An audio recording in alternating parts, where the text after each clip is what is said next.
Example 3.7ல் என்ன சொல்லியிருக்காங்க, நமக்கு zeros of polynomial find out பண்ண சொல்லியிருக்காங்க.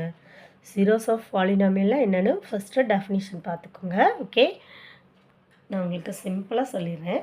ஒரு பாலினாமியல் பி ஆஃப் எக்ஸ் கொடுத்துட்டாங்கன்னா இந்த எக்ஸுக்கு பதிலாக எந்த வேல்யூஸ் போடும்போது உங்களுக்கு ஜீரோஸ் வருதோ அந்த வேல்யூஸ் தான் நம்ம என்னது ஜீரோஸ் ஆஃப் பாலினாமியல். ஓகே, எக்ஸுக்கு பதிலாக எனக்கு 2 போடும்போது ஜீரோஸ் வந்திருக்கிறதுனால 2 is the zeros of polynomial, zeros of P of X. Okay, அவ்வளோதான், வேறு ஒன்றும் இல்லை.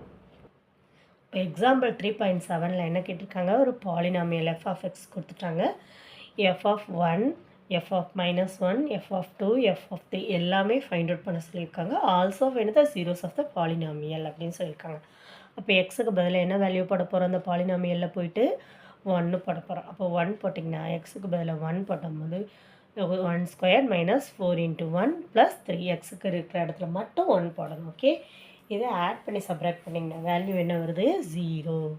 நெக்ஸ்ட்டு -1 கேட்டிருக்காங்க. ஸோ -1 போட போகிறோம். அப்போ -1 போட்டிங்கன்னா -1 த ஹோல் ஸ்கொயர் -4 × -1 + 3 இதை சால்வ் பண்ணிங்கன்னா 8 வருது. ஓகே, நெக்ஸ்ட் x = 2 போடும்போது -1, x = 3 போடும்போது 0.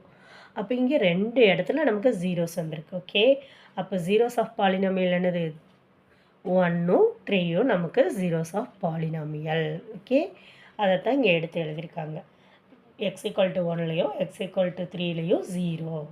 அப்போ zeros of polynomial of f of x are 1 and 3. Okay.